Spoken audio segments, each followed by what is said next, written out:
तो बताओ सबसे बड़ी समस्या क्या है आजकल आपकी? महंगाई। महंगाई। दुकान जाती हो तो सब कुछ खरीद पाती हो कि घर आ जाती हो बगैर खरीदे? ये गैस का सिलेंडर कितने का मिल रहा है आजकल?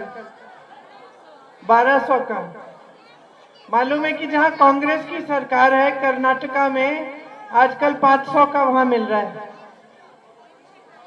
तो मैं चुनाव के संदर्भ में आपसे बात करने आई हूं।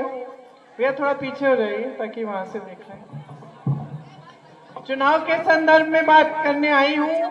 इस चुनाव में कांग्रेस के प्रत्याशी मेरे भाई राहुल गांधी जी हैं। सुना है उनके बारे में? सुना? क्या सुना?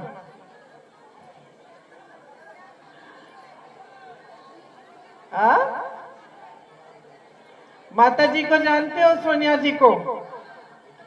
तो सोनिया जी आपकी सांसद रही है 20 सालों के लिए, और 20 सालों में जितने जितने बड़े काम रायबरेली में हुए हैं वो उन्होंने ही करवाए हैं।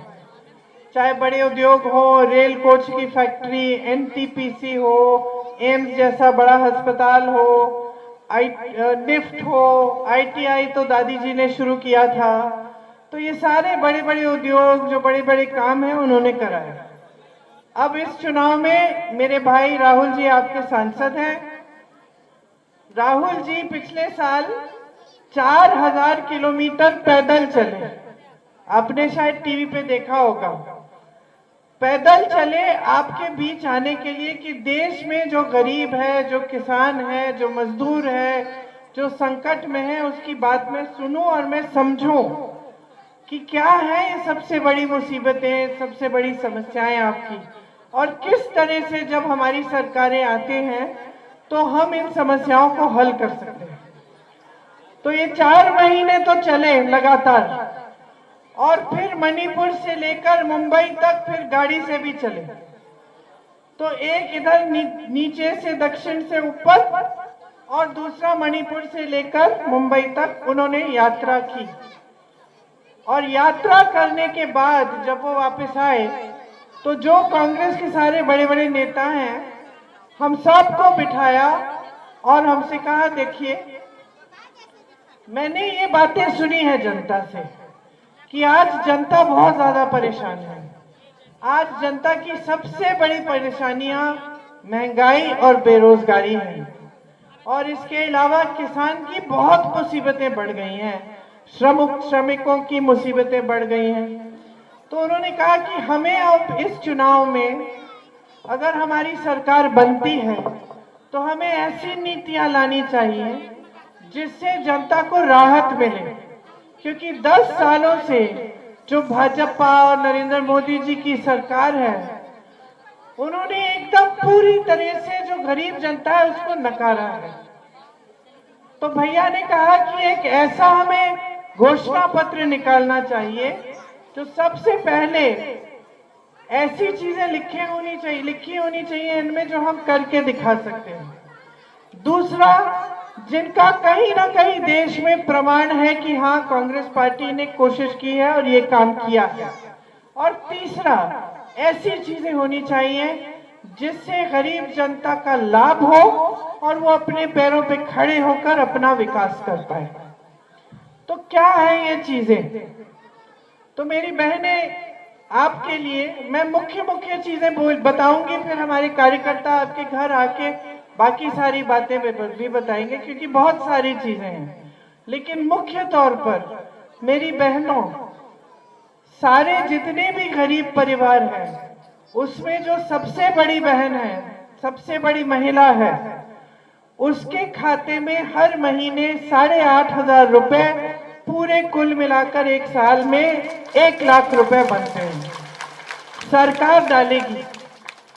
क्योंकि आज हम समझते हैं कि बोझ सारा आप उठा रही हो, आप बाहर काम करती हो, खेती में करती हो, मजदूरी करती हो, तो वहां तक रुकता नहीं है आपका काम।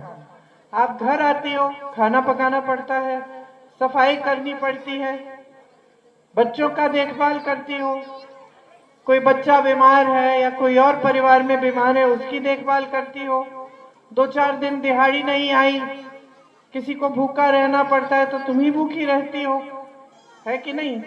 पहले आप सबको खिलाती हो, तो कहती हो कि चलो आज मैं छोड़ देती हूँ, कल देखेंगे, है कि नहीं? तो सबसे ज्यादा कष्ट, सबसे ज्यादा बोझ आप उठाती हो।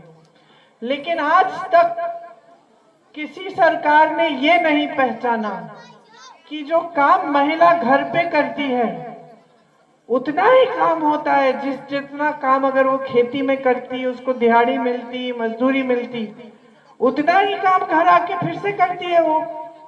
तो हम कह रहे हैं कि हम पहचान रहे हैं कि जो गृहस्थ महिला है वो भी दिन रात काम कर रही है, मेहनत कर रही है। तो हम चाहते हैं कि उसके लिए हम कुछ दे पाए ताकि आपकी थोड़ी सी बचत हो जाए या आप भी फिर अपने परिवार की आर्थिक स्थिति में भागीदार हो पाए, मदद कर पाए। इसीलिए हमने सोचा कि ये 1 लाख रुपए हर साल हर गरीब परिवार की सबसे बड़ी महिला को हम दिलवाएंगे। ठीक है, तो सबसे पहली बात तो ये है। दूसरा, जो आप आशा, आंगनवाड़ी और मिड डे मील में काम करते हैं, आपका मानदेय बहुत समय से नहीं बढ़ा है। हम कह रहे हैं कि हमारी सरकार आएगी तो जो केंद्र सरकार की तरफ से राशि आती है उसके लिए उसको दुगना करेंगे, उससे आपका मानदेय बढ़ जाएगा। तो आपका मानदेय बढ़ाना चाहते हैं। और तीसरी बात कि सरकार में जितनी भी नौकरियां हैं उसमें से आधी नौकरियां बहनों को मिलेंगी, महिलाओं को मिलेंगी। ये है आपके लिए। इससे थोड़ा महंगाई का भी सामना होगा, घर में कुछ पैसे आ जाएंगे तो महंगाई का सामना करना इतना मुश्किल नहीं होगा। किसानों के लिए हम कह रहे हैं कि जो आपके साथ हुआ है 10 सालों में वो बहुत बड़ा अन्याय है। आपके हर खेती के सामान पर जीएसटी डाला गया है। जीएसटी का टैक्स आप भर रहे हैं। आप गरीब हैं, मेहनती हैं, इस देश के अन्नदाता हैं। आपका टैक्स बढ़ाया गया 10 सालों में। जो बड़ा खरबपति है, जिसके पास सब कुछ है, जिसके लिए मोदी जी कुछ भी कर लेते हैं, उसका टैक्स नहीं बढ़ाया गया। आपके साथ इतना अन्याय किया गया कि बड़े बड़े खरबपतियों के 16 लाख करोड़ रुपए के कर्ज मोदी जी ने माफ किए, लेकिन इस देश के किसान का 1 रुपया कर्ज माफ नहीं किया। जब यूपी में मैं काम कर रही थी 2 साल पहले, तो पूरे देश का जो गन्ने का बकाया था वो 15,000 करोड़ रुपए था। उस समय हम कांग्रेस के नेता चिल्ला रहे थे, चीख रहे थे कि गन्ने का भुगतान पूरा करो। मोदी जी ने जाने क्या किया, अपने लिए 2 हवाई जहाज खरीदे। 16,000 करोड़ रुपए के 2 हवाई जहाज। अब पता नहीं उसमें क्या डाला हुआ है कि इतने महंगे हवाई जहाज हैं। उनमें सिर्फ मोदी जी घूमे हैं पूरी दुनिया में, लेकिन गन्ने का भुगतान नहीं दिया। समझ रहे हैं आपके साथ कितना अन्याय हुआ है। आज खेती से कोई कमा नहीं पा रहा है। कितनी भी मेहनत कर ले, कितनी भी मेहनत कर ले, कमा नहीं पा रहा है, क्योंकि जो परिस्थितियां इस मोदी जी की सरकार ने जो बनाई हैं उससे किसान की कमर तोड़ी जा रही है। हमने तय किया है कि हमारी सरकार आएगी तो एक स्थायी कर्ज माफी का आयोग बनेगा। जब जब आप संकट में होंगे वो आयोग आपकी मदद करेगा। हमने ये भी तय किया है कि जो न्यूनतम समर्थन मूल्य है, जो आपको कभी नहीं मिलता है अपनी उपज के लिए, वो आपका कानूनी अधिकार बन जाएगा। आज आपको 5 किलो राशन मिलता है कि नहीं? ज्यादातर मिलता है। मिलता इसलिए है क्योंकि कांग्रेस के जमाने में कांग्रेस ने आपको भोजन का अधिकार दिया। हमने कानून बनाया, सोनिया जी बनाई, सही कह रही है माता जी, सोनिया जी बनाई कि भोजन का जो अधिकार है, मतलब हर गरीब परिवार को भोजन का, राशन का अधिकार है। ये कानून बनाया। इस कानून के तहत अब भाजपा की सरकार आपको 5 किलो राशन देती है मोदी जी की फोटो चिपका के। लेकिन ये कानून बनाया कांग्रेस पार्टी ने। आपको मालूम नहीं होगा, जहां कांग्रेस की सरकार थी छत्तीसगढ़ में, अभी अभी बदली है कुछ महीनों पहले, तब तक जब तक कांग्रेस की सरकार थी, कांग्रेस की सरकार छत्तीसगढ़ में 35 किलो राशन दे रही थी। भाजपा की सरकार आई तो कम करके 5 किलो किया। तो जिस तरह हमने ये अधिकार बनाया, हम अधिकार बनाएंगे कि किसानों का अधिकार है कि उनको न्यूनतम समर्थन मूल्य मिलना ही मिलना है। और एक और कानून बनाएंगे कि जब आपके खेतों का नुकसान होता है तो 30 दिन के अंदर अंदर आपको पूरा भुगतान मिलेगा। ठीक है? आज आप हर खेती के सामान पर टैक्स दे रहे हैं, जीएसटी दे रहे हैं, इसलिए सारे सामान महंगे हो गए हैं। पेट्रोल डीजल तो पहले से ही बहुत महंगा हो गया, उसके ऊपर से खेती के सारे सामान महंगे हैं। हम सारे खेती के सामानों से जीएसटी हटा देंगे ताकि सारे खेती के सामान सस्ते हो जाए और आप एक बार फिर अपनी खेती से कमा पाओ। मेरे बहुत सारे भाई बहन नौजवान हैं, शिक्षित हैं, लेकिन उनके पास रोजगार नहीं है, क्योंकि मोदी जी ने रोजगार बनाने के लिए कोई काम नहीं किया। 45 सालों में सबसे ज्यादा बेरोजगारी आज हमारे देश में है। सोचिए, 45 सालों में आज देश में 70 करोड़ बेरोजगार जनता है। 70 करोड़ लोग बेरोजगार हैं। अब देखिए बहनें, आज तो ये जमाना रहा नहीं कि आप जैसे ही बच्चा बड़ा हो गया आपने कहीं काम पे मजदूरी पे लगा दिया, ये जमाना नहीं रहा। आज किसी दूर दराज क्षेत्र में जाएंगे, छोटे से छोटे गांव में जाएंगे, तो वहां गरीब से गरीब परिवार बताएगा कि अपने बच्चे को शिक्षित करेगा सबसे पहले। और माँ बाप कितना भी संघर्ष करें, चाहे दुगनी मजदूरी करनी हो, चाहे खेती में दिन रात काम करना हो, चाहे आवारा पशु को रोकने के लिए रात को बैठे हो मचान पे पूरी रात, वो माँ बाप ये मजदूरी, ये खेती, ये जितनी भी मेहनत है अपना खून पसीना बहाकर करेंगे, क्योंकि चाहते हैं कि अपना बच्चा शिक्षित हो। सच बात है कि नहीं? कोई ऐसा नहीं है यहाँ पे बैठा जो अपने बच्चे को शिक्षित नहीं कराएगा इस जमाने में। लेकिन मोदी जी ने ये परिस्थितियां बना दी है देश में कि आप कितनी भी मेहनत करो, आपका बच्चा बीटेक कर ले, बीएससी कर ले, बीए कर ले, एमएससी कर ले, उसके लिए कोई रोजगार नहीं है। पेपर लीक होते हैं, बच्चे परेशान हो जाते हैं, तनाव में रहते हैं। ऐसे बच्चों से मिली हूं जिनकी 28 साल के बच्चे हो गए हैं, अब बच्चे भी नहीं रहे, जवानी निकल गई।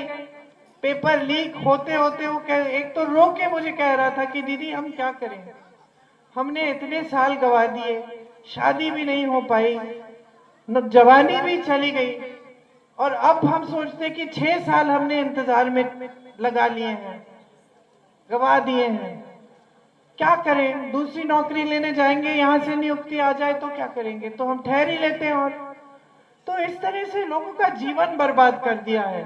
कोई कार्रवाई नहीं है पेपर लीक पे, और जहां जहां से रोजगार बनता था तकरीबन सारे साधन बंद कर दिए हैं।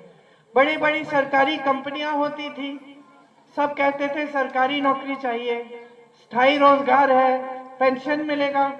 आज पुराना पेंशन भी नहीं मिलता, स्थायी रोजगार नहीं मिलता। जितनी भी बड़ी बड़ी कंपनियां थी, उनकी जो छोटी सब्सिडरी कंपनी होती है जिनसे रोजगार मिलता है, सब अपने खरबपति दोस्तों को दे दिए मोदी जी। सारे खदान, सारी बिजली, सारे सड़कों के ठेके, सारे हवाई अड्डे, सारे बंदरगाह, सब कुछ अपने गिने चुने खरबपति मित्रों को पकड़ा दिया है। सारी देश की मीडिया, टीवी के चैनल जिसपे आपको जो जो चाहे दिखाते हैं, आप टीवी चलाते हो, वो भी सारे बड़े खरबपतियों के हैं, उसमें सच्चाई नहीं देखोगे। इसीलिए जो आपका जीवन है उसकी सच्चाई कुछ और है, और जो टीवी पे देख रहे हो सच्चाई कुछ और है।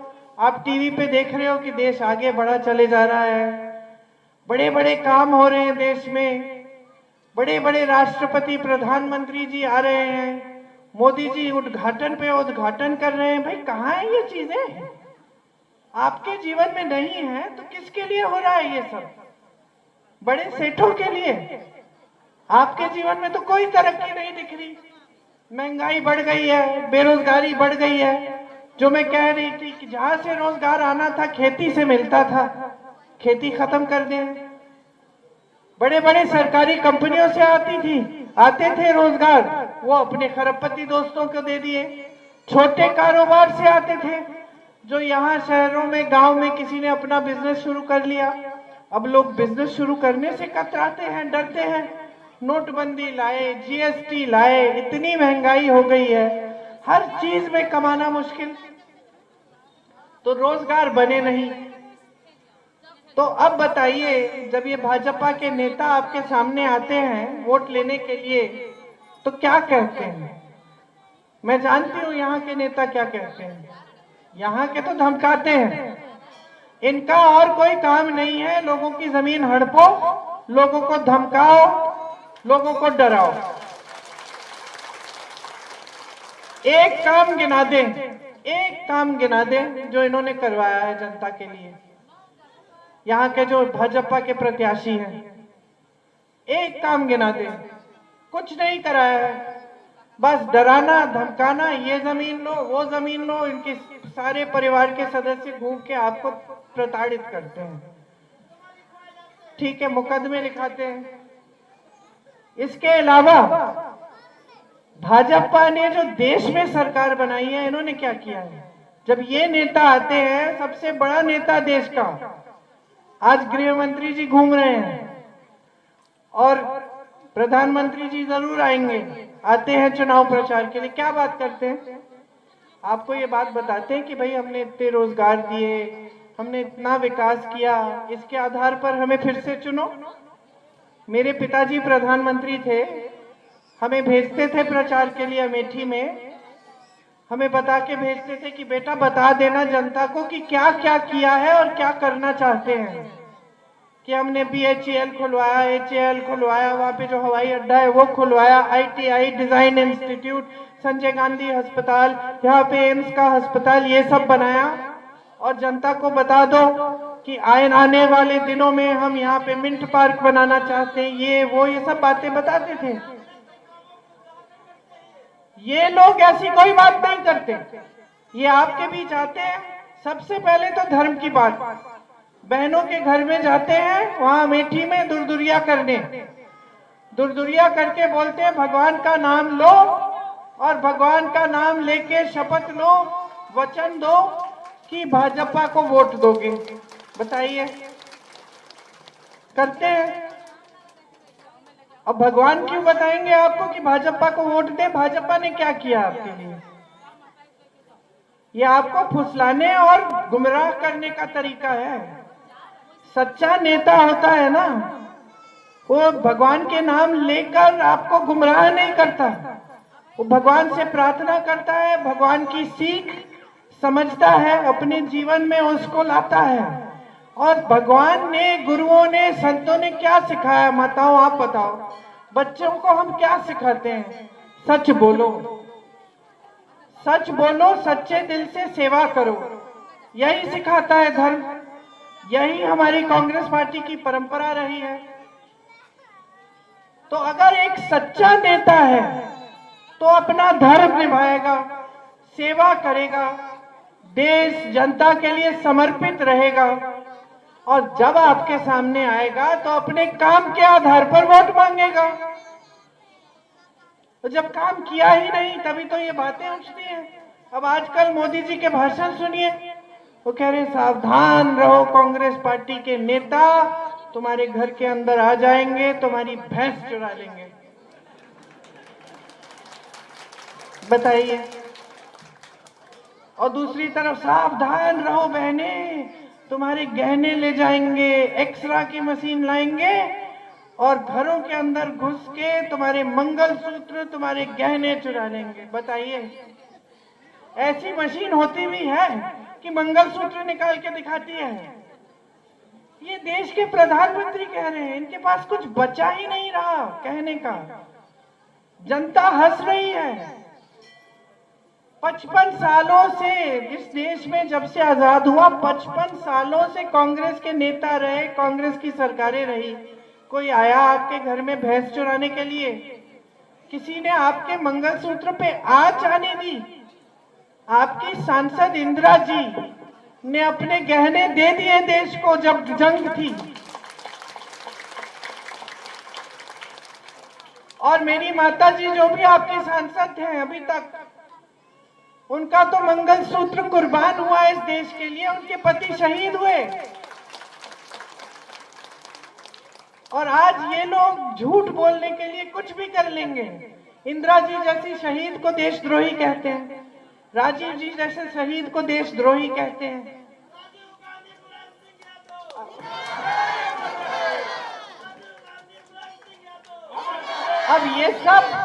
अब ये सब बातें क्यों कर रहे हैं? समझने वाली बात ये है कि ये सब बातें इसलिए कर रहे हैं क्योंकि काम का इनके पास कुछ रहा नहीं कहने का।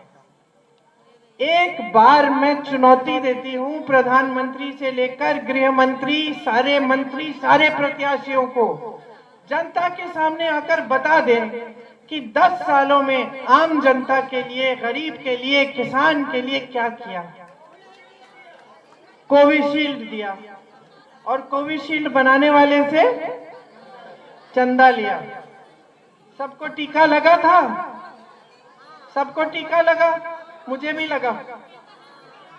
मैं लगाना नहीं चाहती थी। मैं तो 3 बार बीमारी हो गई और 2 बार टीके लग गए। टीके के बावजूद भी बीमारी हो गई। लगाया टीका, मोदी जी का फोटो देखा टीके के प्रमाण पत्र पे, सबको पकड़ाया। मैं एक बार विदेश गई थी तो दिखाना पड़ता है कि भाई टीका लगाया, तो उन्होंने कहा ये कौन है तुम्हारे प्रमाण पत्र पे? तो मैंने कहा ये हमारे प्रधानमंत्री हैं। कहते ये पहली बार देखा है भाई कि किसी देश का प्रधानमंत्री टीके के प्रमाण पत्र पे अपनी फोटो लगा रहे हैं। अब बनाओ प्रमाण पत्र। फोटो गायब है बहनों और भाइयों। फोटो गायब क्यों है? क्योंकि अब बात बाहर आई कि उस टीके को लगाने से कुछ प्रतिशत लोगों पे रिएक्शन होता है। कई लोग ऐसे गिर के मर गए, नौजवान अच्छे सेहतमंद, कोई खेती कर रहा है, कोई जिम कर रहा है, कोई कुछ कर रहा है, वहीं गिर पड़े।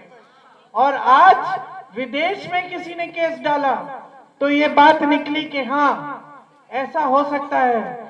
वो टीका ही गायब हो गया है, मार्केट में नहीं मिलता, और अगर मिलता जब तक मिल रहा था, अभी जैसे ही ये बात निकली मोदी जी की फोटो गायब।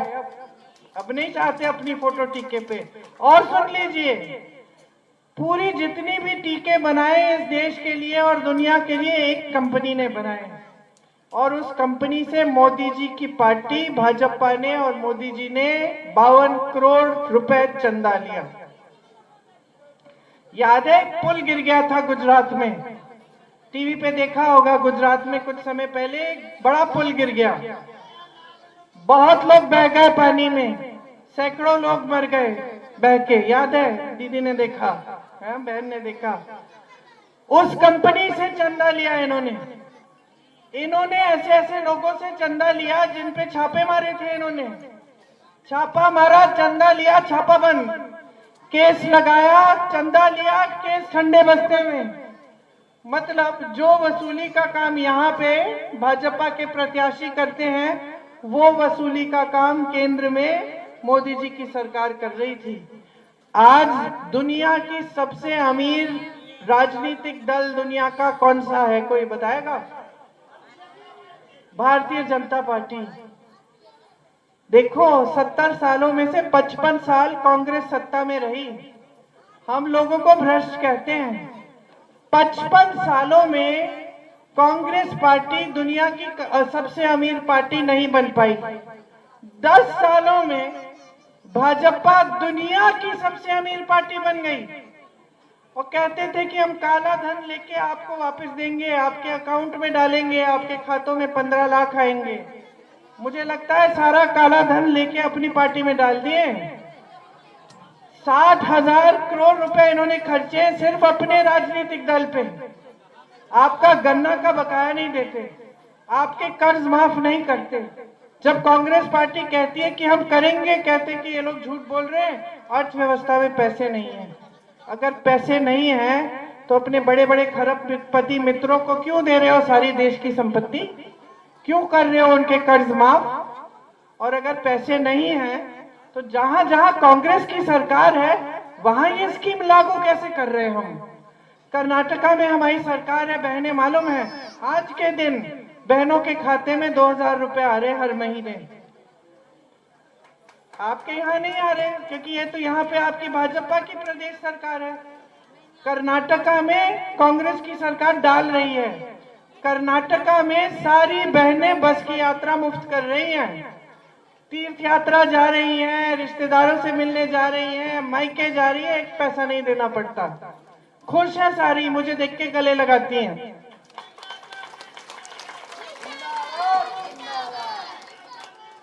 छत्तीसगढ़ में हमने कर्ज माफ किए किसानों के, 24 घंटे के अंदर अंदर सरकार बनी, शुरू हो गया माफ करना। छत्तीसगढ़ में आवारा पशु की समस्या थी, सुलझा दी। बढ़िया गौशालाएं बनाई, उसमें महिलाओं को रोजगार दिया। सरकार ने गोबर खरीदा।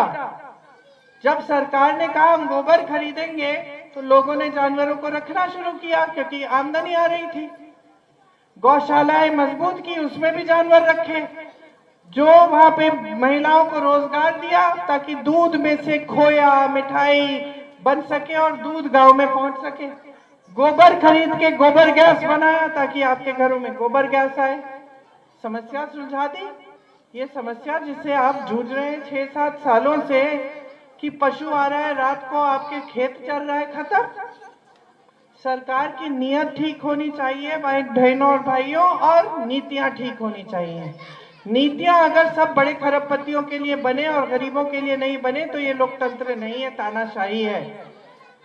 समझिए आप, तो जागरूक बन जाओ। आज 10 सालों से जो हो रहा है देश में, इसको आगे बढ़ने देंगे हम। इनकी सरकार हटाएंगे नहीं, कांग्रेस की सरकार लाएंगे नहीं, तो ये देश यहीं का यहीं बैठे रहेगा। बस धर्म की बातें चुनाव के समय, ये सारी गुमराह करने वाली बातें, आपको डराना धमकाना बहकाना, लेकिन आपके लिए एक ढंग का काम नहीं करना। इसीलिए बहुत ही महत्वपूर्ण है कि आप आज समझ लें कि जो आपका वोट है उससे आपके अगले 5 सालों का भविष्य बनने वाला है। मैं जानती हूं आप मेरे परिवार पे भरोसा करते हो, और भरोसा इसलिए नहीं करते कि हम आके हर चुनाव में आपको गुमराह करते हैं। आप भरोसा इसलिए करते हो क्योंकि हर चुनाव में आकर हम आपको सच्चाई बताते हैं। हम बताते हैं कि हम जानते हैं आपकी समस्याएं क्या है और किस तरह से हम उनको सुलझाने का काम करेंगे। और आपने देखा है कि हमने हमेशा आपके विकास की बात की है और आपके विकास का काम किया है। तो आप पर पूरा भरोसा है कि आप इस बार मेरे भाई राहुल जी को अपना सांसद बनाएंगे। आपको ऐसा कोई नहीं मिलेगा इस देश में जो आपको ऐसा कोई नेता नहीं मिलेगा इस देश में आज के दिन जो 4,000 किलोमीटर चलकर कष्ट लेकर आपसे मिलने के लिए, आपको समझने के लिए निकला हो। वो आपकी देखभाल करेगा, दिन रात आपकी सेवा करेगा। बाकी गारंटियों के साथ ये गारंटी मैं देती हूँ।